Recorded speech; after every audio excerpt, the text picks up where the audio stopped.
Hello, my name's Chris, and my dissertation asks a simple question. What actually pushes us in the moment to do the right thing? And so the study is called Situated Influences on Everyday Micromoral Decision, and it applies a relatively new behavioral framework called SAM squared, or the situated assessment method, to the domain of moral behavior for the very first time. And so to understand why this matters, we need to look at how moral psychology has traditionally operated. So the field has been heavily preoccupied with high stakes dilemmas, things like the trolley problem, for instance, and in measuring stable individual traits like moral reasoning styles or personality traits. Me and colleagues, for instance, they did a review of the landscape of moral decision making, and they found that the same abstract and decontextualized paradigms were the ones which dominated the literature. And you see, the problem for me is that real life doesn't look like a trolley problem. Real life looks like, do I bother walking to the recycling bin when it's far away, or do I purchase the free range eggs that might cost 50 cents more? And these are what I'm calling micro-moral decisions, very low stakes, frequent choices that implicate moral norms, and they get rarely studied. It's clear, though, that these small choices and small actions can aggregate into large, consequential, and very meaningful ways. And so the gap that this study addresses is very clear. We don't really have a good account of what drives moral behavior in everyday and situated contexts. And so the theoretical foundation for all of this, it comes from that of grounded cognition, or specifically the situated action cycle. The core claim is that behavior, or in this case moral actions, is never produced by traits or principles on their own. It's something that's constructed dynamically and in context. When you face a situation, what you end up doing emerges from an interaction between the environmental cues, your sense of self, affect and emotion, tendencies, what you anticipate to happen. The diagram on the screen shows that these five components are kind of like arranged around a central node, that being moral action. Because the argument here is that all of these forces or individual factors influence and produce or suppress moral behavior. And this is a fundamentally different picture from the standard single trait approach. What this tells us is that the same person might behave very differently across different situations, and depending on which of these factors are most active or salient, and that the variability here in how you act is very meaningful and not just noise. And so the situated assessment method is a tool which gives us a very structured way to study this empirically. And it does three things essentially. First, it identifies the real world situations in which certain behaviors occur. Secondly, it maps out a comprehensive set of potential situated influences. And lastly, it allows us to quantify how strongly each predictor is associated with what people actually end up doing. And the most recent directly relevant application of this was a 2024 study which looked at daily water intake. And what they found was that habitualness and anticipated reward explained substantial variance in hydration behaviors, and that the pattern of influences varied very meaningfully across situations. And so that paper demonstrates that this framework works for looking at health behaviors. My dissertation, however, it's asking whether or not this could also be applied to moral behavior. Critically, no SAM squared study has done that so far, and that's kind of my contribution here. And so there's three kind of like broad aims. Firstly, I want to decompose how much of the variance in moral action frequency is attributable to the person versus the situation.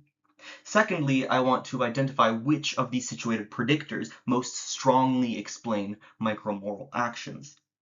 And thirdly, I want to test whether predictor profiles end up differing across moral domains. And so the three hypotheses I have are as follows. Firstly, I think that affective valence and emotional arousal will predict greater action likelihood. In other words, how good the action feels or how strongly you feel about it will predict whether or not you act. Secondly, it's that of the heterogeneity. Sam-squared heterogeneity is thought to occur throughout. And this is essentially saying that the relationship between your predictors and action frequency won't be uniform. It will differ depending on who the person is and which situation they're in. Lastly, I think that emotionality, things like honesty and humility, stable traits, will correlate as well with action likelihood. It's clear that stable personality traits do, to some degree, correlate with action likelihood, and I'm interested to see just how much. And so the design will be a cross-sectional online survey using within subjects format. Every participant will go through the same 19 situations, and each one will complete a set of measures, including a dependent variable and seven situated predictors. This will end up producing a cross-classified data structure. Responses will be nested within persons and within situations simultaneously. Participants will be recruited through Prolific, and I'll be gathering participants aged 40 and over, fluent in English. And the target sample will be more or less 80 people, constrained by the £500 budget. And so there are 19 finalized situations, and each of them will be targeting a distinct moral domain. The key design principle here, developed with my supervisor and I, is that of concreteness. I want every scenario specifies a concrete goal you're already pursuing and a realistic competing pull, a clear moral action you either may take or may not take. Just take one of these examples, for instance, a bill at dinner. Suppose you're splitting the bill evenly with friends, but realize what you ordered was noticeably more expensive. Even though no one would say anything, do you point it out? And so the range of domains here, from interpersonal care to economic justice to environmental responsibility, all of this is very intentional. I want to know whether these same predictors matter across all of these different domains of morality, or whether different moral concerns are driven by different forces. And so every situation that we present will be rated on a 0 to 10 slider with a 0.1 decimal increment. The dependent variable will be action frequency, and it'll essentially be thinking about your real life, what percentage of the time did you perform this action? And so every time, 0 to 10 for every time. Framing it as frequency rather than hypothetical likelihood is a very deliberate choice. It grounds the responses in actual behavior rather than intention, because we know those things aren't the same. And then there are some 7 other types of predictors we plan on applying.